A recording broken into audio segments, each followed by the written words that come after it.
परमात्मा को पाने तथा उसका वास्तविक लाभ प्राप्त करने के लिए पवित्र बाइबल में प्रमाण है कि प्रभु ने मनुष्य को अपना ही स्वरूप बनाया। 6 दिन में सृष्टि रचकर 7वें दिन विश्राम किया। कुरान शरीफ में प्रमाण है कि हजरत मोहम्मद को खुदा स्वयं कह रहे हैं कि मैंने तुम्हें उस परमात्मा की महिमा बताने के लिए भेजा है। वो परमात्मा कबीर है जिसने 6 दिन में सृष्टि रची तथा 7वें दिन तख्त पर जा विराजा। उसकी खबर किसी बाखबर से पूछकर तो देखो। कृपया अवश्य सुनिए जगत गुरु तत्वदर्शी संत रामपाल जी महाराज के अमृत वचन। 31 नंबर में, हे कुरुश्रेष्ठ,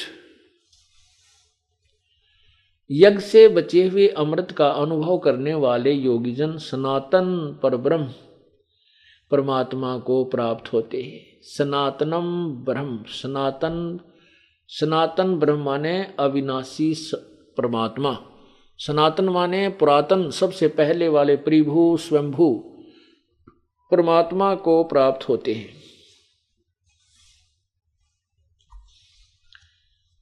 तो यह मनुष्य लोक भी सुखदायक नहीं है, परलोक कैसे हो सकता है। फिर देखिए 31 नंबर में क्या लिखा है इन्होंने। एक कुरुश्रेष्ठ अर्जुन, यज्ञ से बचे हुए अमृत का अनुभव करने वाले योगीजन यानी साधक सनातन परब्रह्म को प्राप्त होते हैं, और यज्ञ न करने वाले जो साधना नहीं करते, भक्ति नहीं करते, वो तो इस लोक में सुखी खोना, परलोक कैसे प्राप्त होगा। ये देखना, यज्ञ न करने वाले पुरुष के लिए तो यह मनुष्य लोक भी सुखदायक नहीं है, तो फिर परलोक कैसे हो सकता है। अब आगे देखो 32 में क्लियर कर दिया। इसमें कहा है कि इस प्रकार और भी, और नहीं है ये, और शब्द नहीं, इस प्रकार बहुत तरह के यज्ञ, इस प्रकार के बहुत तरह के यज्ञ वेद की वाणी, यहां लिखा है ना वेद की वाणी लिख दिया, नहीं, यह है ब्रह्मण्य मुखे। ब्रह्मण्य माने सच्चिदानंद घन परमात्मा के, मुखे माने मुख्य ज्ञान में, मुख्य वाणी में यानी तत्व ज्ञान में, और पूर्ण परमात्मा के ही मुखारविंद से, इसका ये अर्थ बनता है। विस्तार से कहे गए हैं और उन सब को तू मन इंद्रियों और कर्म जान, यानी कर्म करने से ही होने वाले जान, यानी जो साधना करेंगे मन इंद्रिय और शारीरिक क्रिया द्वारा संपन्न होने वाले जान। इस प्रकार तत्व से जानकर उनके अनुष्ठान द्वारा तो कर्म बंधन से सर्वथा मुक्त हो जाएगा। उस तत्व ज्ञान को, जो कौन से को, जो ब्रह्मण्य मुखे। अब यहां देखो, अब आपको दिखाता हूं ब्रह्मण्य का क्या अर्थ होता है। अध्याय नंबर 17 का मंत्र नंबर 23 देखो। ये अध्याय नंबर 17 और यहां देखो 23, इसका मंत्र है 23। ये लिखा है ओम तत्सत इति निर्देश है ब्रह्मण्य। ब्रह्मण्य माने पूर्ण परमात्मा, सच्चिदानंद घन परमात्मा, इसका अर्थ दिखाता हूं। त्रिविध समर्थ है, उसको इस सच्चिदानंद घन ब्रह्म का के स्मरण का प्राप्ति का ओम तत्सत, यह इसी एक तीन प्रकार से सिमरण करने का ये मंत्र का निर्देश है। ब्राह्मणा तेन वेदा च यज्ञा च विहिता पुरा। ओम तत्सत, ऐसे यह 3 प्रकार का ब्रह्मण्य का अर्थ देखना हमने। ब्रह्मण्य मन सच्चिदानंद घन ब्रह्म का नाम कहा है। ये क्योंकि इस परमात्मा की प्राप्ति के लिए और इसी के द्वारा इस भगवान ने ही खुद वो वेद तत्व ज्ञान कहा है, उसके विषय में यहां लिखा है। ब्रह्मण्य का अर्थ देखना सच्चिदानंद घन ब्रह्म, यानी सच्चिदानंद घन परमात्मा, ब्रह्म माने परमात्मा। इस 32 में अब देखिए चौथे अध्याय के 32वें श्लोक का हम अनुवाद स्वयं करें। ये ठीक है। इस प्रकार ये एवं इन्होंने यहाँ इसी प्रकार बहुत प्रकार के, जैसे ये साधना तुम योगीजन करते हैं, ऐसे ही इसी प्रकार के बहुत निर्णायक ज्ञान उस तत्व ज्ञान के अंदर पूर्ण परमात्मा के मुख से, सच्चिदानंद घन परमात्मा के मुख से, मुख्य ज्ञान में उन्हीं के मुखारविंद से जो बोला गया है, उस तत्व ज्ञान सवसम वेद तत्व ज्ञान में बहुत विस्तार से कहे गए हैं। और उनको तत्व से जानकर तो पूर्ण रूप से मोक्ष हो जाएगा। उनको तत्व से जानकर तो सदा के लिए पूर्ण मोक्ष हो जाएगा। ये देखो, यही चौथे का 32 इस प्रकार के बहुत तरह के यज्ञ यहां लिखना है। ब्रह्मण, ब्रह्मण माने वेद लिख दिया है, वेद, क्योंकि इनको ज्ञान तो था ही नहीं। वेद, वेद यहां ब्रह्मण का अर्थ है सच्चिदानंद घन ब्रह्म के मुख्य, मुख्य माने वाणी में, उस मुख्य ज्ञान में, मुख्य माने ज्ञान में, मुख्य माने मुख्य वाणी में, उसके मुखारविंद से जो बोला गया है उस तत्व ज्ञान में विस्तार से कहे गए हैं। उन सब को कर्म जान, कर्म यानी कर्म करते करते, कार्य करते करते, कार्य करके ही उनको सफल होते हैं। यानी जैसे हम सत्संग सुनते हैं, यहाँ पर दान करते हैं, सेवा करते हैं, अपना संसारिक काम भी करते हैं, यानी काम करते करते उनका भजन करने से वह साधना उस तत्व ज्ञान में बताए अनुसार साधना करने से मोक्ष, पूर्ण रूप से मोक्ष हो जाता है। ये स्पष्ट कर देखो। कर्म जान, मन इंद्रिय और शारीरिक क्रियाओं द्वारा संपन्न होने वाले जान, विद्यमान जान। इस प्रकार तत्व से जानकर उनके अनुष्ठान द्वारा तू कर्म बंधन से सर्वथा मुक्त हो जाएगा। अब देखो 33 और 34 में क्लियर होगा। अब 33 में क्या कहा, ये 33 है यहीं पर, ये 33 और इसका आगे अनुवाद है। हे परंतम अर्जुन, द्रव्य में यज्ञ की अपेक्षा ज्ञान यज्ञ यावन मात्र संपूर्ण कर्म ज्ञान श्रेष्ठ है। हाँ, ज्ञान यज्ञ अत्यंत श्रेष्ठ है। हे परंतम अर्जुन, द्रव्य में यज्ञ की अपेक्षा ज्ञान यज्ञ अत्यंत श्रेष्ठ है।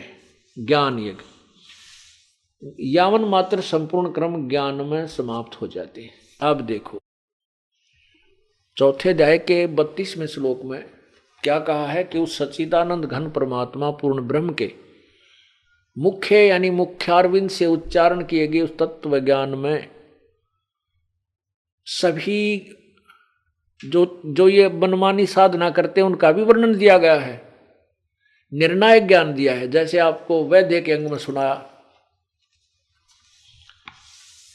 वैद्य के अंग में आपने सुना। देखो इस ज्ञान को हम बहुत प्यार से और बहुत ही इंटरेस्ट से सुनेंगे, तभी इसका निर्णय होगा। क्या बताया है कि जो अभी आपने देखा, कोई तो इंद्रियों को रोककर कुछ करता है, कुछ कैसे करता है, कोई देवताओं की पूजा करता है,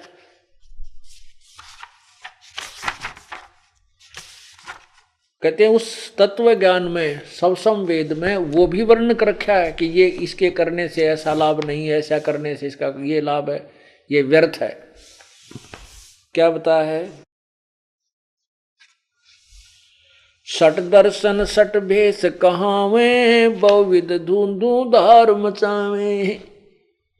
सट दर्शनीय संत हैं, गिरी पुरी वैष्णव उग्घड़ और ये क्या कितने प्रकार के, कहते हैं ये सभी भक्ति में तो डूंडा ठाए दिखे कि भी तोड़ पाड़ रहे हैं। कोई तो खड़ा होकर तप है, कोई धूने ला रहा है, कोई माला घाल रहा है, कोई नंगा फिरे है, सर्दियों में भी बाहर बैठा रहा पशु की तरह, कोई किसी प्रकार। कहते ये धून धून धार यानी कति कमाल करते दिखे, डूंडा ठाए दिखे, बड़ी भक्ति कर रहे हैं। लेकिन ये साधना तत्व ज्ञान के शास्त्र विरुद्ध होने से, तत्व ज्ञान में तत्व ज्ञान वाली साधना ना होने से ये व्यर्थ है। तो इसमें यही बता रहा है क्या कि जो कोई कुछ देवताओं ने पूजा है, कोई कैसा करता है, वो भी ज्ञान उस तत्व वेद के अंदर परमात्मा ने वर्णन दिया है कि उनके विषय में भी जानकारी दी है, तो उस तत्व ज्ञान को समझ। ये देखो पहले इस 33 में इस चौथे अध्याय का गीता जी अध्याय नंबर 4 के अब हम ये 33 आपने पढ़ लिया। अब 34 देखें क्या कहा 33 में कि हे परंतम अर्जुन, द्रव्य में यज्ञ की अपेक्षा ज्ञान यज्ञ अत्यंत श्रेष्ठ है। इसका अर्थ क्या बनता है कि परमात्मा ये गीता ज्ञान दाता ये कहना चाहता है, जैसे आप भंडारे कर देते हो, दान दे देते हो कि 10 लाख दे दिए, कितना कुछ दे, कहते ये ज्ञान ये जो द्रव्य से तो आप यज्ञ कर रहे हो, धन से, इसकी अपेक्षा तुम ज्ञान ग्रहण करो। और ज्ञान जब आपको हो जाएगा फिर आपके सभी यज्ञ समाप्त हो जाएंगे जो तुम गलत कर रहे हो। फिर आप फूंक फूंक के कदम रखोगे, यथा स्थान पर दान करोगे। कुपात्र को किया हुआ दान व्यर्थ होता है। तो उसके लिए क्या बताया है कि अब देखो, जैसे ये ज्ञान बताया ना, इसका 32 से संपर्क है 34वें अध्याय का, गीता अध्याय नंबर 4, इसका ये 32 का संपर्क 34 से है सीधा। इस प्रकार बहुत तरह के यज्ञ वेद की वाणी नहीं है, ये ब्रह्मण्य मुखे उस पूर्ण सच्चिदानंद घन परमात्मा की के मुखारविंद से उच्चारण किए गए उस तत्व ज्ञान रूपी मुख्य ज्ञान में विस्तार से कहे गए हैं। उन सब को तू कर्म इंद्रिय और शारीरिक क्रियाओं द्वारा संपन्न होने वाले जान। इस प्रकार तत्व से जानकर उनके अनुष्ठान द्वारा ही तू कर्म बंधन से सर्वथा मुक्त हो जाएगा। आगे देखो, अब 34 में आ जाओ सीधा। इसमें क्या कहा है, उस ज्ञान को तू उस ज्ञान को तू तत्वदर्शी ज्ञानियों के पास जाकर समझ, उनको भली भांति दंडवत प्रणाम करने से, उनकी सेवा करने से और कपट छोड़कर सरलता पूर्वक प्रसन्न करने से वे परमात्म तत्व को भली भांति जानने वाले ज्ञानी महात्मा तुझे तत्व ज्ञान का उपदेश करेंगे। अब इसका क्या अर्थ बना, स्पष्ट हो गया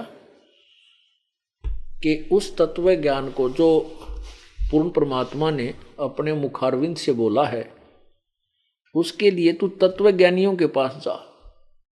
गीता ज्ञान दाता कहता है मैं उस ज्ञान को बताने में असमर्थ हूं। इससे यह भी सिद्ध हुआ कि गीता जी का ज्ञान कंप्लीट नहीं है लेकिन गलत नहीं। जैसे बीए का सिलेबस होता है, जैसे 10वीं कक्षा तक का, मैट्रिक तक का जो सिलेबस है वो गलत नहीं है लेकिन बीए और एमए का नहीं है, ऐसा ही समझो। तो उसमें क्या बताया कि उस ज्ञान के विषय में जो कोई देवताओं की पूजा करते हैं, कोई इंद्रियां रोक कर हठ योग करते हैं, कोई इंद्रियों को रोकने की चेष्टा करते हैं, कोई योग ही करते रहते हैं, कहते वो ज्ञान भी उस तत्व ज्ञान के अंदर लिखा हुआ है, वो ठीक है या गलत है, उसको सुनिए। सट दर्शन सट भेष कहावे, बहुविध दूं धार मचावे, तीर्थ व्रत करें तर बीता, वो वेद पुराण पढ़त है गीता, ये भी वैदा है वैदे से भेद अलैदा, यो भी वैदा। वैदा मीन यूजलेस, जिसका कोई लाभ नहीं है। क्या क्या, सट दर्शन सट भेद भेष कहावे, बहुविध दूं धार मचावे। ओह, ना जाने कितने प्रकार से साधना करते दिखे, भिन्न भिन्न प्रकार से, और डूंडा ठा रखा है। ओहो, बड़े महापुरुष हैं। अब जैसे कोई व्रत रखता है, कहते हैं वो केवल दूध पीता है, इसने 10 वर्ष हो गए कुछ नहीं खाता पीता, दूध पीता है। कुछ ऐसे हैं कि ये 10 वर्ष से खड़ा हुआ तप कर रहा है, पैर सूज गए हैं, कीड़े पड़ जाते हैं, ये प्रवाह नहीं करता है। अब हमने तो वैसे देखे देवता वही कमाल कर रहे, हद कर दी, न तो तोड़ पाट दिया, हमारे तक कद्दे भी ना हो इसी साधना, ना घर छूटा ना ये फिर आगे इतना बूंदी कठिन, इतना कठिन काम बन सकता। कोई 5 दूने ला के इसे बूढ़े जेठ के महीने में बैठ जाए बीच में, भाई मारा तो नहीं बैठा जा, पर उनकी महिमा गाए बिना हम रह नहीं सकते। भाई कमाल की बात है। तो परमात्मा कहते हैं सठ दर्शन सठ भेख कहाँ है। भेख माने पंथ।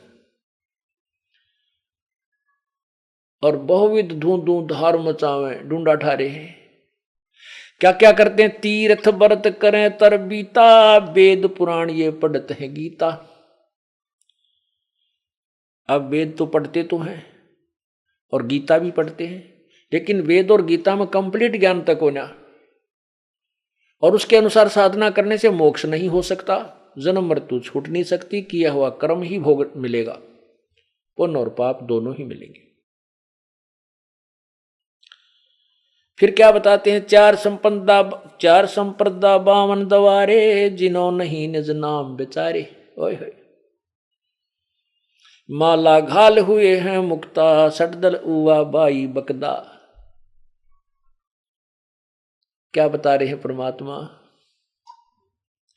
4 संप्रदा 52 दवारे, जिन्हों नहीं निज नाम बेचारे। कहती हैं 4 संप्रदाय बना रखी इन्होंने, और इन 52 प्रकार के इनके अलग अलग भिन्न भिन्न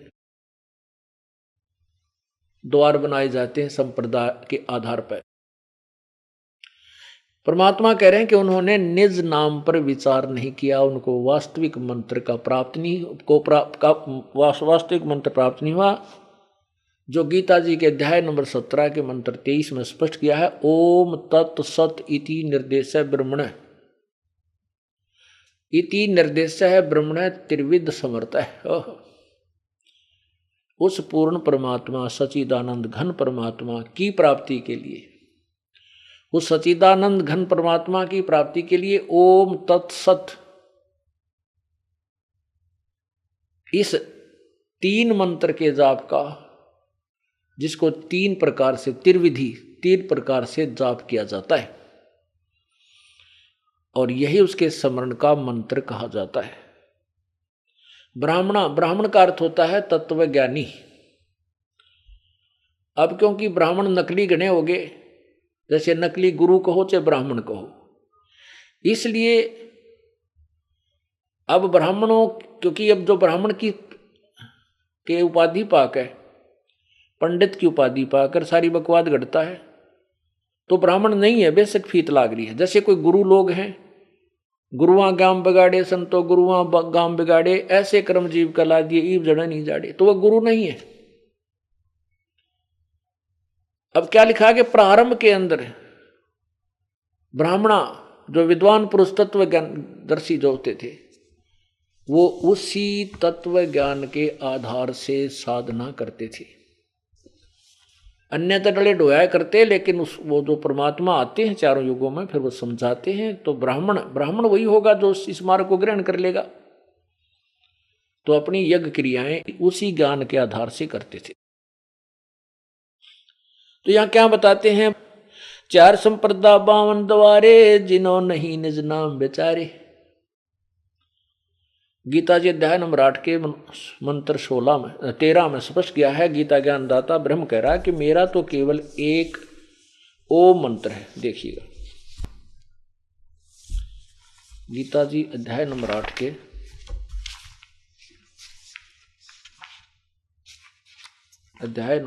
के मंत्र नंबर 13 में ये देखिएगा।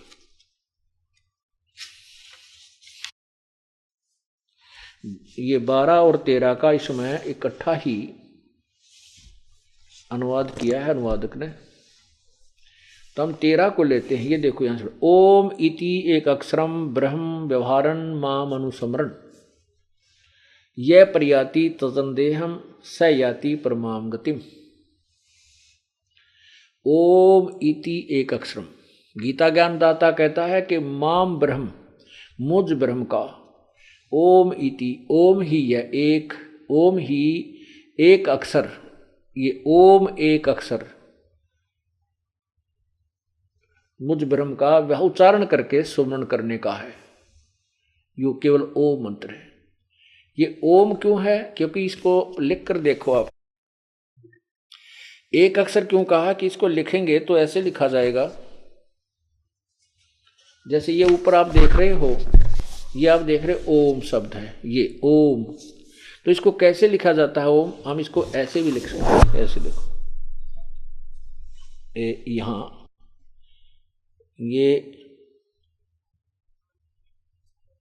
ये एक अक्षर हो गया ओम, ये जो का त्यों है। इसको फिर लिखने की भिन्नता होगी, इसको ऊ के ऊपर नीचे बिंदी बिंदी ला के उसका ऊ भी नोमेनक्लेचर बना दिया कि इसका भी, ये भी उस ओम का ही को भी रिप्रेजेंटेट करता है। तो इसमें स्पष्ट लिखा है, यहां भी लिखा है, केवल 2 ही अक्षर लिखे हैं इन्होंने। अगर यहां लिखते, इसका जब अनुवाद किया है, ये भी ऐसा ही लिखा है, ये देखो ओम, इसके वो नहीं है बीच में वो 3 का लाया करें हिंदी वाला, नहीं, ये ओम शब्द है। इस मैं को काट के हम ऊपर भी बिंदी ला सकते हैं। ओम इति एक अक्षरम ब्रह्मा माम ब्रह्म, मुझ ब्रह्म का ओम, यह एक अक्षर है जो उच्चारण करके श्रवण किया जाता है। और यह याति तजनदेहम, जो इसका यह प्रयाति तजनदेहम, जो अंतिम समय तक श्वास छोड़ने तक, शरीर छोड़ने तक इसका जाप करता है, श्रवण करता है, स याति परमाम गतिम, वह परम गति को प्राप्त होता है। अब इससे ये दास क्या सिद्ध करना चाहता है?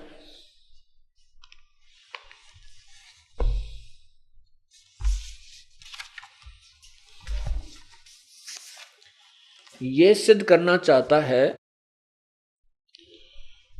कि परमात्मा के सवसम वेद में जो ज्ञान लिखा है वो कितना निर्णायक है। क्योंकि वेद पुराण पढ़ते हैं गीता, तीर्थ व्रत करें तरबीता, तीर्थ और व्रत करने का किसी शास्त्र में नहीं है। ये तीर्थों के विषय में आपको मैंने बहुत बार बताया, आने समय आने पर फिर भी बताएंगे। वो तीर्थ क्या स्थान, उनको पढ़ कर इतनी नफरत हो जाए, उनकी स्थापना कैसे हुई।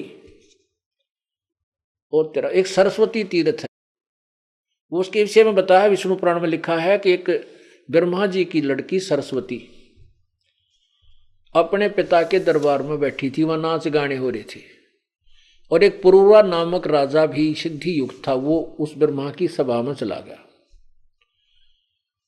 उधर से उनकी दोनों की 4 आंख होगी। राजा ने पूछा अपने नौकरानी वहां की एक उर्वशी से कि ये कौन है ये सुंदर औरत, ब्रह्मा की लड़की के विषय में। तो उस उर्वशी ने बताया कि ये ब्रह्मा जी की पुत्री है, सरस्वती नाम है। तो उसने उसके माध्यम से संदेशा भिजवाया कि इसे कहो कि मेरे से मिले। उसने उस उर्वशी के माध्यम से संदेशा पहुंचा तो उस सरस्वती ने स्वीकृति दे दी, और फिर वो नीचे आकर के एक नदी के किनारे पर हजारों वर्षों तक वो दुष्कर्म करते रहे। एक दिन ब्रह्मा जी ने वो देख लिया, उनको श्राप दे दिया। वो तो नदी में डूब कर मर गई, कहते वह नदी फिर सरस्वती कहलाई। वो कहते हैं वो नदी बन गई, नदी के बने थे, वह नदी में डूब कर मर गई। और फिर वहां बैठकर उस पुरवरा ने साधना की। वह क्या साधना की होगी आपको खूब पता है। तो वहां उसने जो साधना की तो उससे कहते हैं फिर वो अपनी विषय वासना के लिए ही साधना की। तो वहां जाने से कहते हैं बड़े पाप कटते हैं, वहां जाने से ये सुख हो जाता है, टट्टू हो जाता है। ऐसे गंदे स्थान की कथा सुनकर भी दोष पैदा होता है, वहां जाने से दुष्कर्म उत्पन्न होते। और वहां उस स्थान पर जाकर स्नान करने, उस तीर्थ को मोक्ष बताते हैं, लाभ बताते हैं। उस तीर्थ पर धक्के खाने से मोक्ष बताते हैं, वो साधना करनी चाहिए। तीर्थ व्रत करें तरबीता, वेद पुराण पढ़ते हैं गीता। यो भी वेदा है, वेद पुराण पढ़ते हैं गीता, वेद पढ़ने पुराण पढ़ने गीता पढ़ने। पुराणम ये तीर्थों की महिमा गा रखी, उल्टी साधना फटक रखी। अब उन ऋषियों महर्षियों ने, देवताओं ने साधनाएं की वेदों अनुसार। वेदों के साथ साथ फिर उसने आकाशवाणी सुनी थी, ब्रह्मा ने अपने पिता काल की उसने सोची है, पूर्ण परमात्मा की का आदेश है। उसने कह दिया तपो तपो, तप कर तप कर। उसने हजारों वर्षों तप किया। उसके बाद वो तप भी समावेश कर लिया सभी ऋषियों ने कि ये आकाशवाणी परमात्मा है, जबकि वेदों और गीता में कहीं कोई हठ योग करने का प्रमाण नहीं, प्रावधान नहीं है। ये इसके विरुद्ध जैसे व्रत करते हैं, गीता जी अध्याय नंबर 6 के श्लोक 16 में स्पष्ट मना किया है। ये देखिएगा, अध्याय नंबर 6 और मंत्र नंबर 16। हे अर्जुन, यह योग न तो बहुत खाने वाले का, यानी दड़ी पक्का खा ले, जमाई आए जा फिर अंगड़ाई टूटे नींद आ जाए, और न बिल्कुल न खाने वाले का, यानी व्रत रखा है कति सारा दिन कुछ ना खावे, तथा न बहुत सहन करने वाले का, यानी घना सोने वाले के स्वभाव वाले का, और न ही सदा जागने वाले का सिद्ध होता है। तो इससे सिद्ध होता है कि व्रत फिर ये लाए कहाँ थे, मनमुखी मनमाना आचरण है, ये नहीं करना चाहिए हमें। एक बहन ने बताया जो हमारे यहाँ उपदेशी है, पहले वो वैसे ही जैसे हमारे जैसी डले डोया करती, उसने बताया कि जी मेरे 2 कन्या थी, 2 कन्याओं के बाद मुझे परमात्मा ने मेहर बख्शी, अल्ट्रासाउंड कराया, पता चला कि लड़का है। मैं बहुत खुशी हुई। मैं पहले 2 व्रत रखा करती महीने में, हफ्ते में, तब मैंने 4 व्रत शुरू कर दिए। मेरा बेटा बड़ा अच्छा संस्कारी होगा, बड़ा अच्छा होगा, बड़ा पुण्यात्मा होगा। तो उससे क्या हुआ कि जब मेरे लड़के ने जन्म लिया, वो मेंटल हो गया। वो कति उसके दिमाग नहीं था, ऐसे ऐसे पड़ा रहता था। डॉक्टर ने बताया कि इसको गर्भ में पूर्ण आहार नहीं मिला, इस कारण से इसके अंग विकसित नहीं हुए। तब रोई माथे माथ मार के वो लड़का मर गया। साल 6 महीने 2 महीने 4 महीने 6 महीने बाद मृत्यु होगी। उसके बाद उसने व्रत करने छोड़ दिए, अपछकली, कहती सभी साधना त्याग दी। फिर ऐसे हमारे कोई बहन या भाई उनसे मिले जा करके, हमारा बच्चा भक्ति का भक्त, उनको समझाया, उस बेटी को, उसके पति को। वो फिर हमारे पास आई, करौथा आश्रम में, उसने उपदेश लिया। 10वें महीने मालिक ने छोरा दे दिया, लड़का दे दिया। इतना अच्छा लड़का, वो आते हैं लेकर पूरा परिवार, और आँखें में पानी भर भर कर रोती हुआ बेटी कि बहुत बुका रखे थे हम। मैं बहुत धार्मिक थी, बचपन से साधना करती थी, और उसका परिणाम मुझे ये हुआ। अगर वो मेरा बेटा ना मरता और वो ठीक ठाक हो जाता तो मैं और नरक में जाती, उस साधना को नहीं छोड़ती। ठीक है, उस पुत्र ने मुझे ठीक दिशा दे दी। मैं यही सोचती हूँ, परमात्मा मेरी आंख खुल गई। तो पुण्यात्मा, ऐसे मनमुखी साधनाएं करने से हम हानि उठाते हैं, लाभ नहीं। इसके विषय में परमात्मा बताते हैं कि जीवित जग में जूती पड़े फिर जम तोड़े छाती। यहाँ जीवित या बयान माटी होगी कि लड़का ऐसा हुआ, और आगे पता नहीं के होंगे, वो यम के दूध छाती तोड़ेंगे, वो नारा दुख। अब क्या बताते हैं, 4 संप्रदा 52 द्वारे, जिन्हों नहीं निज नाम बेचारे, माला घाल हुए हैं मुक्ता, सटदल उआ बाई बकदा। माला गाल के मुक्त हुए बैठे हैं, समझ रहे हम मोक्ष प्राप्त करेंगे इससे। और यही गीता जी बताना चाहती है कि अध्याय नंबर 4 के श्लोक नंबर 31 में कहा है कि इन्हीं सभी साधना जो कर रहे हैं अपनी अपनी को समझते हैं ये मोक्षदायक हैं, ये मुक्त कर देंगे कर्मों से बंधन, मोक्ष काट देंगे, नहीं। तो यहां परमात्मा वही बताना चाहते हैं, 4 संप्रदा 52 द्वारे, जिन्हों नहीं निज नाम बेचारे, माला घाल हुए हैं मुक्ता। ये बड़ा पैर के गल में माला गाल ली, कंठी पैर ली, और वेशभूषा नारी बना, इसी से मुक्त हुए बैठे हैं ये।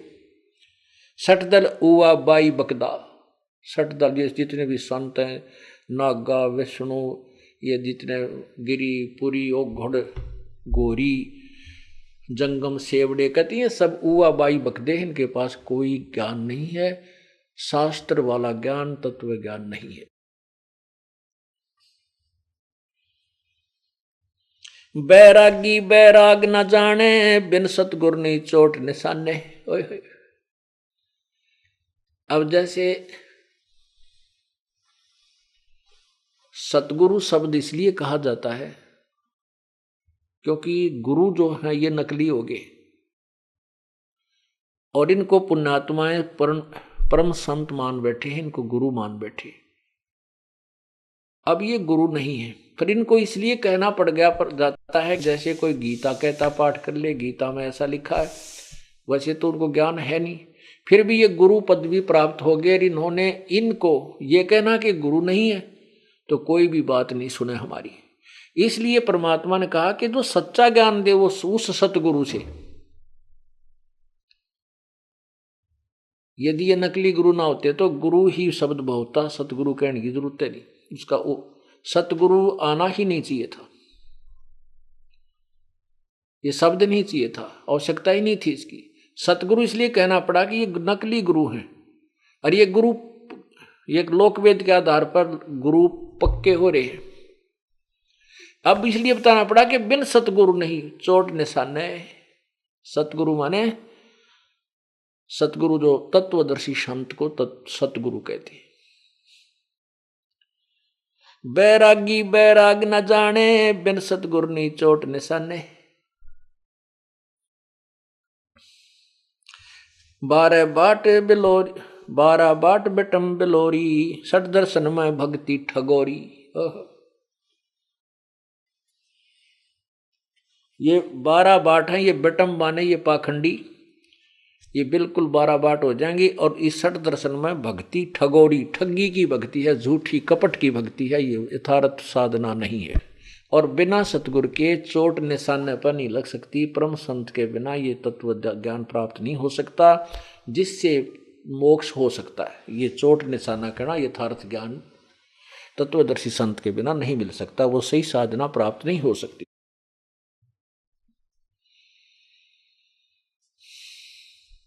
सन्यासी 10 नाम कहावे, शिव शिव करे न संशय जावे।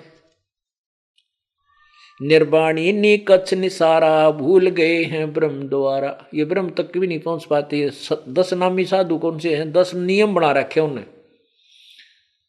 10 नियम ये बना रखे हैं, भाई कंठी होनी चाहिए, माला होनी चाहिए, ऐसा होना चाहिए, ऐसा कपड़ा होना चाहिए, ऐसा खाना चाहिए, ऐसा सोना चाहिए, इसी में जागना चाहिए, इसी में सोना चाहिए। ये नहीं, इनको 10 ना अरियन ना कर रटना लगाना चाहिए। ये रोज जाप करो। परमात्मा कहते हैं 10 नाम, सन्यासी 10 नाम कहावे और शिव जी के उपासक हैं ये। शिव शिव करे न संशय जावे। निर्वाणी ने कच्छ निसारा, भूल गए हैं ब्रह्म द्वारा। ये भी वैदा है, वैधे से भेद अलैदा, यो भी वैधा। सुन सन्यासी कुल क्रमनासी, भगवे प्योंदी भूले धोंदी। छल छिद्र की भक्ति ना कीजिए, आगे जवाब कहो क्या दीजिए। सुन सन्यासी कुल क्रमनासी और भंगवे प्योंदी भूले धोंदी। जैसे संत की प्योंद चढ़ा ली, लाल कपड़े पहन लिए या प्योंद चढ़ा ली,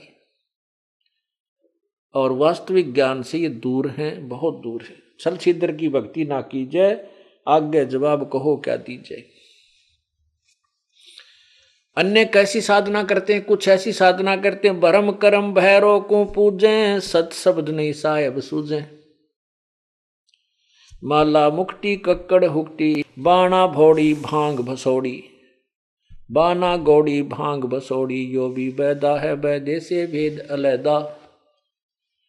यो भी वैदा है। ये दंडी सन्यासी, ये भी 60 दर्शनियां में आते हैं, ये 60 दर्शनों में आते हैं। और ये शिव के ही उपासक या विष्णु के उपासक होते हैं। 60 दर्शनियों में शिव उपासक भी होते हैं। तो ये कहते हैं भांग पीवें और उखटी पीवें, तमाकू, जति जलाली पद बिन खाली, नाम न रत्ता घोरी घत्ता। मंडी बसंता ओडे कंथा, बन फल खावे नगर ना जावे, यो भी बैदा है। जंगम जैनी फोकट फैनी, नाम न चीना गुरु गुण हीना, यो भी बैदा है। अब क्या बताते हैं कि जंगम जैनी फोकट फैनी, ये जैनी है, जंगम शेवड़े जितने भी साधन ये फोकट हैं। फनी माने विनाशक नाशदायक इनकी साधना है, ये जीवन नष्ट करने वाली। फैनी माने जीवन नष्ट करने वाले, लोग दिखावा करने वाले। आपने महावीर जैन जी की साधना का परिणाम देखा होगा, बहुत बार हमने सुनाया। उस महापुरुष ने कितने कष्ट उठाए। 30 करोड़ बार गधा बना, 60 करोड़ बार गधा बना, 30 करोड़ बार कुत्ता, ओहो, 20 करोड़ बार हाथी, 20 करोड़ बार बिल्ली, लाख कितने बार जो है ना वैश्या बना, गर्भपात में मरण होया, और केवल 80 लाख बार देवता बना। तो यह विरानमट्टी हुई जीव की।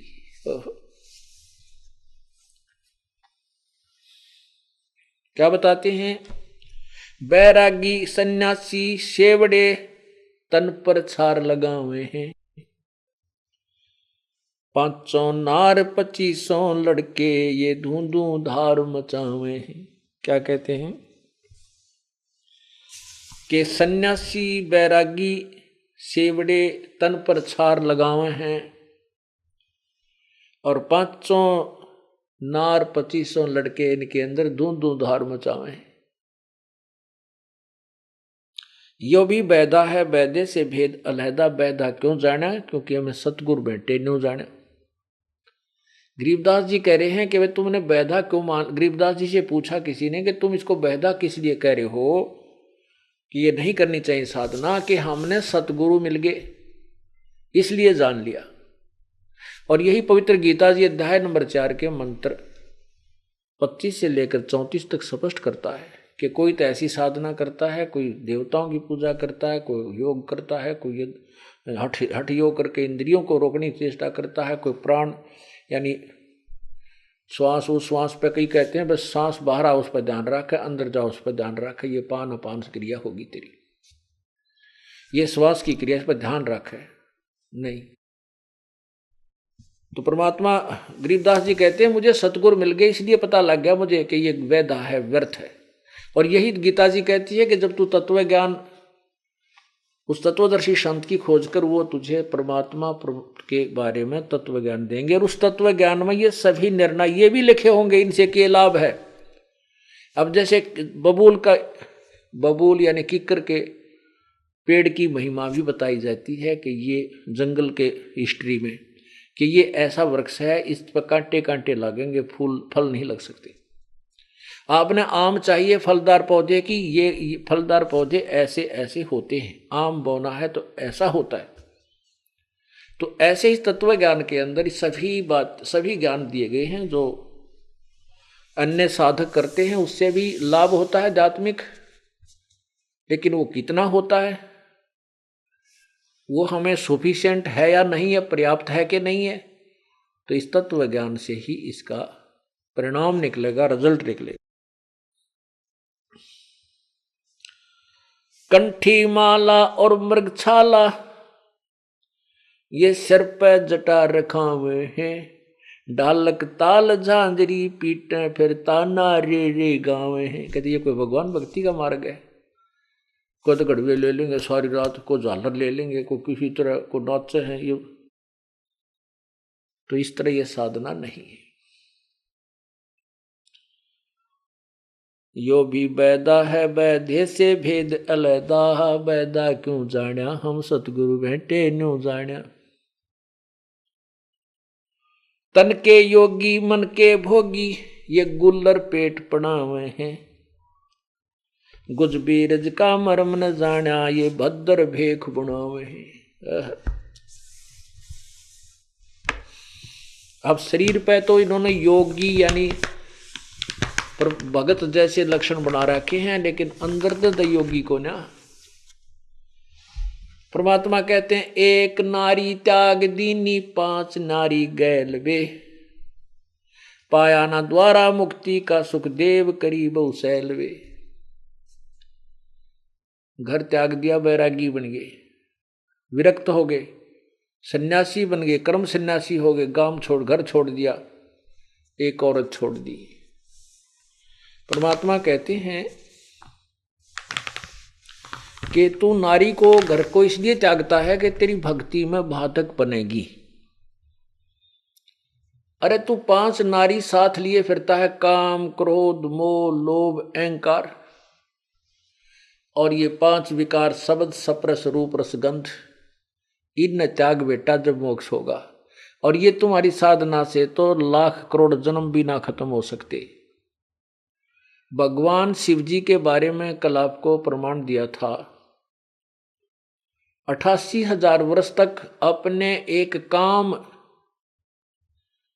सबसे दुर्बल शत्रु है ये कामदेव यानी वासना, जो सेक्स जिसे कहते, इसको समाप्त करने के लिए 88,000 वर्ष तक भगवान शिव जी ने तप की साधना की थी और ये मान लिया था कि मैं इससे मुक्त हो गया। कुछ दिनों के बाद भगवान विष्णु के पास गया, काल ने प्रेरणा कर दी कि भी विष्णु जी से ये पूछूं कि उसने जब मोहिनी रूप बनाकर राक्षसों को धोखा दिया था वो कितने सुंदर लग रहे होंगे। मैं नहीं देख पाया था क्योंकि मैंने विष पान कर लिया था, जिससे मुझे घंगेला हो गया था, चक्कर हो गया था सिर में। इसी उद्देश्य से विष्णु जी के पास गए। विष्णु जी ने उसको वो ड्रामा दिखाया अपना करके। तो भगवान विष्णु जो मोहिनी रूप बने तो भगवान शिव जी उस का वो सारी साधना फेल होगी। एक सुंदर लड़की बनकर भगवान विष्णु जी एक बहुत बड़े बाग में घूम रहे हैं और शिव जी सामने बैठे देख रहे हैं। इधर उधर देख करके उस लड़की को प्राप्ति के लिए वो शिव जी उठकर चल पड़ते और वो लड़की आगे आगे चल रही है, डांस कर रही है, अर्धनग्न कपड़े पहन रखे हैं जो इसमें अर्धनग्न शरीर दिखाई देता है। और भगवान शिव जी जो मान बैठा था कि मैंने तो सारे समस्याएं हल कर ली है, अब मेरे अंदर ना तो सेक्स रहा और ना ये कोई फिर शादी की आवश्यकता ही नहीं पड़ेगी, मैं बिल्कुल विकार रहित हो गया हूं। अब वो जा रहा है, आगे वाला लड़की देखकर उसके पीछे पीछे अच्छे तेज तेज कदम रख के जंगल के वहां गहरा चले जाते हैं। वहां जाकर के उस लड़की का हाथ पकड़ लेते हैं भगवान शिव जी। जो ही उन्होंने हाथ पकड़ा उससे पहले शिव जी की क्या हालत है यहां वर्णन नहीं कर सकता है, शिव के पुराण में लिखिए। तो तब उस भगवान विष्णु ने अपना विष्णु रूप दिखा दिया। नो बोला भोलेनाथ, उन राक्षसों को मैंने नो बोली बूंच बनाया था जैसे तू बना दिया। अब उसको देखकर नीची नाड़ कर दी। नो बोले या तो बूंदी बला है भाई। तो परमात्मा कहते हैं विकार मरे मत जानियो जो भूबड़ में आग, जैसे अग्नि काष्ठ के माही है व्यापक पर दिखे नाही, ऐसे कामदेव पर चंडा व्यापक सकल दीप नो खंडा।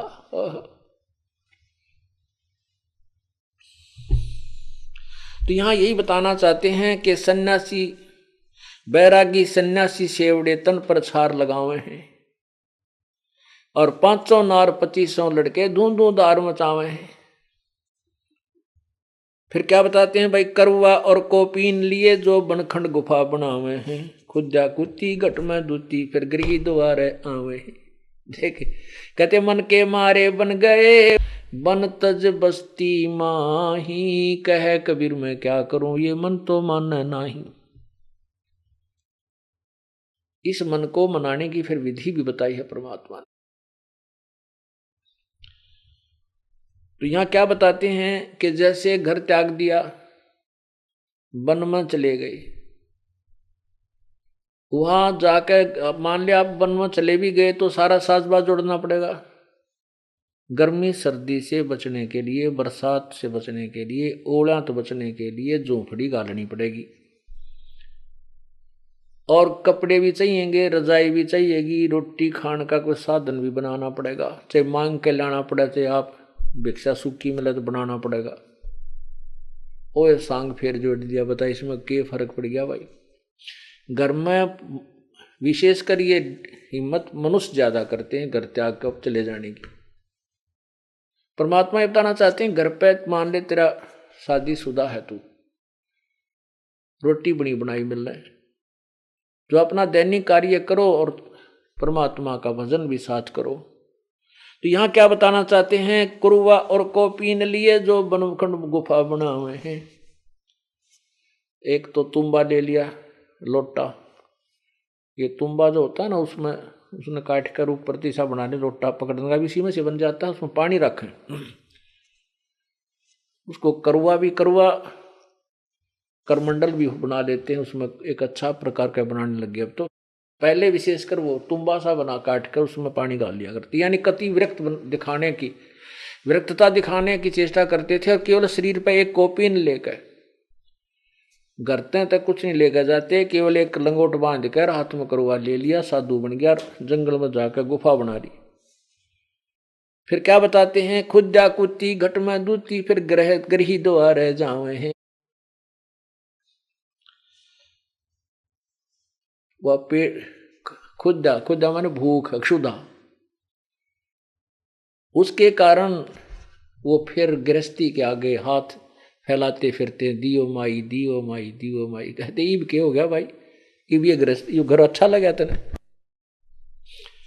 खाखी और निर्वाणी नागा सिद्ध जमा चलावे हैं, रणसिंगे तुरही तुतकारा, ये गागड़ भांग घुटावे हैं। ओह, खाखी और निर्वाणी नागा सिद्ध जमा चलावे हैं, रणसिंगे और तुरही तुतकारा, गागड़ भांग घुटावे हैं। अब ये क्या करते, भांग क्यों पीने लगते हैं ये। अब आज ध्यान से भूखा रहना पड़ा जंगल में, और फिर कुछ दिन के बाद रह रह कर घर की याद भी सताती रहती है। एक बतांडी पाक के निकल जाए ये, फिर उल्टे जो नहीं जानते कि थरी हंसी होगी। फिर ये कोई नशे की आड़ लेते हैं, कोई सुल्फा यानी यूं गांजा पी लग जाएगा, चरस जिसे कहते हैं अंग्रेजी में। और वो चरस ना मिलने का भी तो जंगल में रहे, वो भांग एक निरी जड़ी बूटी की तो पैदा हो जाती है। उस भांग ने घोट कर उसके पत्ता नर पानी में डालकर वो पी कर अपना पड़े रहे उड़े बेसुध हुए। ये वही है कौन, खाखा और खाखी और निर्वाणी नागा सिद्ध जमा चलावे हैं, रणसिंगे तुरही तुतकारा, गागड़ भांग घुटावे हैं। यो भी बैदा है वैदे से भेद अलैदा, यो भी बैदा बैदा क्यों जाना, हम सतगुरु बैठे नो जाना।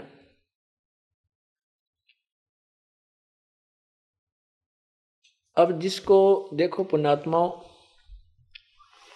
भैंस या गाय के बच्चे को जो अपनी मां के स्तन को से दूध पी रहा होता है, उससे छुटवा करके व्यक्ति क्या करता है कि उस बच्चे को आगे ले जाने के लिए उसके हाथ मुंह में उंगली दे देता है, और वो बच्चा उसको मां का स्तन समझकर उसके पीछे पीछे चल पड़ता है और उसको वहां ले जाता है जहां उसको दूसरे एक हाथ से उसको बांधने लगता है। और तो इतने में वो बच्चा जिस उद्देश्य से उसने उस उंगली को 2-3 उंगलियां जो उसके मुख में दे रखी थी ऐसे करके, उसने स्तन समझ कर ले रखी थी वह, और स्तन में तो दूध आवा था मीठा मीठा, इवन उंगलियां में तो क्या आवा था। थोड़ी देर तो वो चूसता है कि तुझे वही वस्तु प्राप्त है, लेकिन उसमें दूध तक कोई नहीं, फिर छोड़ देता है, फिर ऐसे ऐसे झटके मारता रहता है, फिर क्या मिल लो बांध दिया। तो ऐसे ही जो ये पुण्यात्मा पूर्व जन्म की थी वो घर त्यागने, ये प्रेरणा उन्हीं में होती है जो पहले जन्म के संस्कारी हंस होते हैं, जो जन्म जन्मांतर से भक्ति करते हुए आते हैं। फिर वो वहां से, क्योंकि तत्व ज्ञान किसी के पास है नहीं और वो प्रेरणा परमात्मा पाने की प्रबल है, घर त्याग जाते हैं। आगे उनको इसे अनाड़ी मिलना है ये नकली गुरु। अब उनको वो भक्ति बताते हैं, उसमें उनका आनंद आता नहीं, तो फिर दूसरे के पास भागते हैं, तीसरे के पास भागते हैं, चौथे के पास भागते हैं। फिर देखते हो आनंद तो वो है नहीं भक्ति में जो आपको आ रहा है। तो वो फिर क्या करें, फिर को तो शराब सुल्फा पीने लाग जा, सुल्फा महंगा गना, ये भांग फ्री की मिल रहा है या नरी उत्पन्न हो जाती है, जड़ी होती है, एक पौधा होता है छोटा छोटा सा, उसको पी का अपने पड़े रहे बेसुध हो, ना घर की याद आवे ना को भगवान की याद रहे। आपको इसका परिणाम दिखाते हैं, क्योंकि इन नकली ऋषियों को, नकली गुरुओं को उखेड़ने के लिए, इनकी पालिश तारण के लिए बहुत घने रेग मारने पड़ेंगे। और वो आपको दिखाते हैं महर्षि दानंद। महर्षि दानंद तो ऐसा पाक रहा था, चाड़ा पाट रहा था, हे भगवान। इसके बारे में तो जनसाधारणों का था, ओहो तो भाई महापुरुष पड़ा था, बड़ा विद्वान पुरुष था। अरे तेरा गजब भाई। मेरे सगे मामा जी MA in English, MA in Sanskrit, double MA, Sanskrit से MA, और वो आर्य समाज और महर्षि दानंद से तगड़े प्रभावित। एक बार मेरी माताजी बीमार होगी, क्रोथा आश्रम में मेरे पास ही रहती है, उसका पता लगा, वो उसकी कुशल मंगल जानने आ गया। तो वहां उनसे बातचीत हुई, मैंने कहा ये महर्षि दानंद को वेद ज्ञान नहीं था। अरे क्या कह रहे हो? ओह बस भाई, वो तो बड़ा विद्वान पुरुष था, वो तो बड़ा महापुरुष था, बड़ा बाल ब्रह्मचारी था, और वो बड़ा सिद्ध पुरुष था। फिर उसको 1-2 पॉइंट दिखाया, आंखें देख के भी उठ कर चला पड़ा। तेरी माँ की इच्छा वो बता। मेरी माँ बड़ा भंडार में लौट रही है, फेंट ले उसने जा, और फेंट कर मेरी माँ को चला गया। कत्ती नहीं सुनी, ना वो आंखें देख के भी ना मान्य हुए, क्योंकि उसकी ऐसी फोकट महिमा बना दी कि आम आदमी इतना जबरदस्त प्रभावित हो गया कि उसके साथ वेदों का ज्ञाता है कोई ना। और महर्षि दानंद ने वेद का कै ख का भी नहीं पता था, कै ख नहीं जानता वेद को, सिर्फ सुने सुनाए ढंग से वो यूं कहता फिरा करता, वेद का ज्ञान सच्चा है। और इसी कारण से अभी तक ये वेद जीवित रहे, क्योंकि उसने ढोल गणा पीट दिया कि वेद ज्ञान सच्चा है, वेद ही पढ़ने चाहिए और नहीं पढ़ने चाहिए। तो ये तो योगदान उसका मैं मानता हूं कि, और फिर उसके अनुयायियों का मानता हूं कि उन्होंने अभी तक वेदों को जीवित रखा। लेकिन उनको स्वयं वेद का कति ज्ञान नहीं, अभी तक ज्ञान नहीं इन लोगों को, जो उनके अनुयायियों को भी ज्ञान कहाँ होगा। जो महर्षि दानंद कोई नहीं है, हेड ऑफ द डिपार्टमेंट कोई नहीं है। अब ऋषि दानंद ये पूर्व जन्म का संस्कारी हंस होता है, ये परमात्मा के कभी ऐसे जो महान आत्मा होती कभी ना कभी परमात्मा के शरण में जरूर रहे होते, और फिर उनका दुरुपयोग यो काल करता है, मिसयूज करता है। तो ये पहले जैसे ये इसके माता पिता जो शिव जी के उपासक थे, तो शिव जी के उपासक होने से शिव ने ही अपना वहां से एक रिजेक्टेड बॉम्ब भेज दिया। शिव के गण से, शिव के लोक से ये गण उपाधि प्राप्त होते हैं। फिर उनकी जब वहां बैटरी डिस्चार्ज हो जाती है, फिर भी उनमें थोड़ी बहुत रह जाती है छोटी मोटी जो पुण्य कमाई, तो उनको वो इष्ट अपने ही भगत के घर भेजता है। तो शिव के लोक से ये आत्मा आकर अपने, जिनके पिताजी शिव के तगड़े भगत थे, वो किसी को नहीं मानते थे शिव जी के बगैर, वहां उत्पन्न हो गए। और वो जो सुख हमने यहां से तो ऊपर के लोकों में घना सुख है, अब वो सुख यहां नहीं हो सकता उस आत्मा को, उसका फिर जीत लगता नहीं। यहां पर घर भी त्याग दिया उसने 22 वर्ष की उम्र में। फिर वो चला, निरे नकली संत मिले, निरे नकली, तो उन सब के पास जाता रहा। एक पे गया, दूसरे पे गया, तीसरे पे, वहां पेटा नहीं भरा, फिर चौथे पे, फिर भांग पीने लग गया।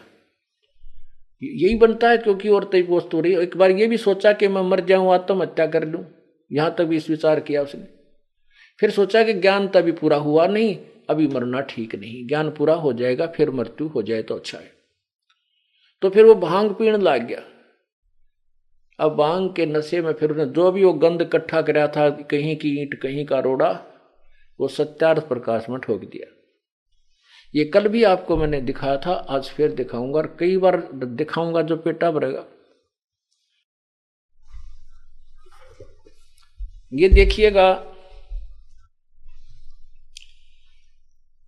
पहले तो ये दिखाता हूं आपको कि महर्षि दयानंद जी भांग पीते थे। ये देखिएगा, महर्षि दयानंद समग्र क्रांति के अग्रदूत, ये पुस्तक का नाम है। इसके संपादक हैं स्वामी सत्यप्रकाश शास्त्री सरस्वती। अच्छा आगे देखो,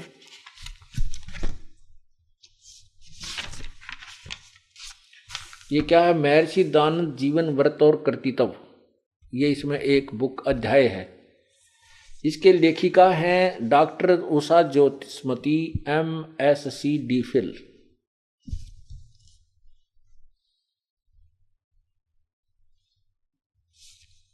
यहां देखिएगा कंप्लीट विवरण। संपादक हैं स्वामी सत्यप्रकाश सरस्वती। प्रकाशक हैं डॉक्टर कुमारी स्वाध्याय संस्थान, विज्ञान परिषद भवन, महर्षि दयानंद मार्ग, इलाहाबाद। और इसके मुद्रक यानी प्रेस छपी कहाँ से है? मुद्रक है सरयू प्रसाद पांडेय नागरी प्रेस, आलोपी बाग, इलाहाबाद। ये कौन सा अध्याय है वो आपको दिखाता हूं। ये देखिएगा, स्वामी दयानंद का सब लिखित जीवन व्रत, यानी स्वामी जी ने अपने कलम से लिखा है भूमिका। पूना के 15वें प्रवचन में ऋषि दयानंद ने अपना पूना पहुंचने तक के पूर्व चरित्र का विवरण किया। उसके लगभग 4 वर्ष पश्चात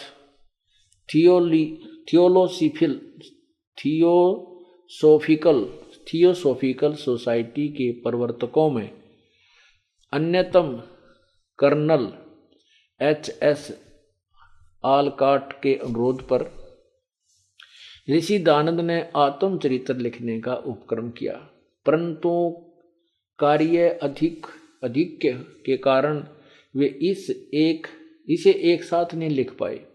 कुछ पृष्ठ लिखकर कर्नल आलकाट को भेजते रहे।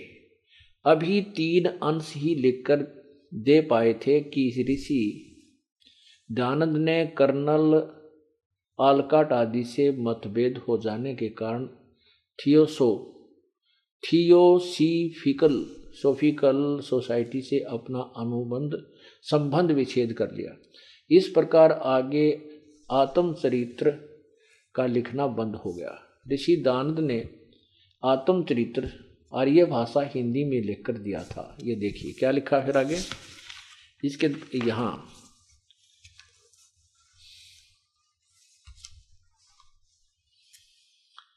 ये है प्रश्न नंबर 8 पे, जीवन व्रत और कर्तव्य। प्रथम लेख, मैं स्वामी दयानंद अपने हाथ से लिखकर पत्र भेज रहा है, जो कर्नल आलकाट के पास भेजा था वो पत्र की कॉपी है। दयानंद जी लिख रहे हैं, मैं स्वामी दयानंद। पहले तो अपने आप का श्री या स्वामी नहीं लिखा जाता, जो होश में होता है, बिना भांग पिए कोई लिखे तो ऐसे नहीं लिख सकता। अपने सामने कोई श्री या स्वामी नहीं लगाता। मैं दयानंद सरस्वती पीछे लगा सकता है, लेकिन आगे नहीं बोल लिखता कोई भी। तो यहाँ क्या लिखते हैं स्वामी जी, मैं स्वामी दयानंद सरस्वती संक्षेप से अपना जन्म चरित्र लिखता हूं। क्या बताते हैं कि संवत 1881 के वर्ष में मेरा जन्म दक्षिण गुजरात प्रांत देश काठियावाड़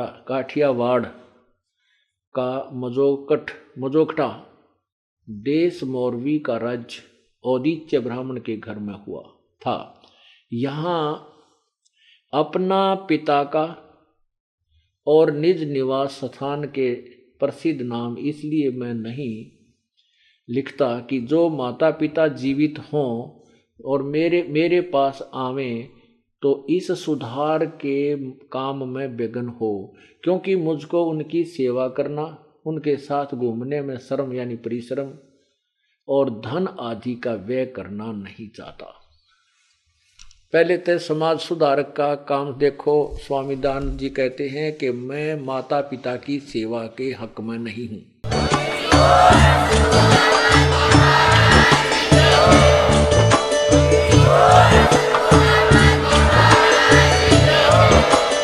आप सुन रहे थे जगत गुरु तत्वदर्शी संत रामपाल जी महाराज जी के मंगल प्रवचन। अधिक जानकारी के लिए विजिट कीजिए हमारी वेबसाइट www.jagatgururampalji.org। संत रामपाल जी महाराज जी के शुभ आशीर्वाद से पूरे विश्व भर में 500 से भी ज्यादा नाम दीक्षा केंद्र हैं, जिन पर संत रामपाल जी महाराज जी द्वारा ऑनलाइन निशुल्क नाम दीक्षा दी जा रही है। अपने नजदीकी नाम दीक्षा केंद्र का पता करने के लिए संपर्क करें 8222880541।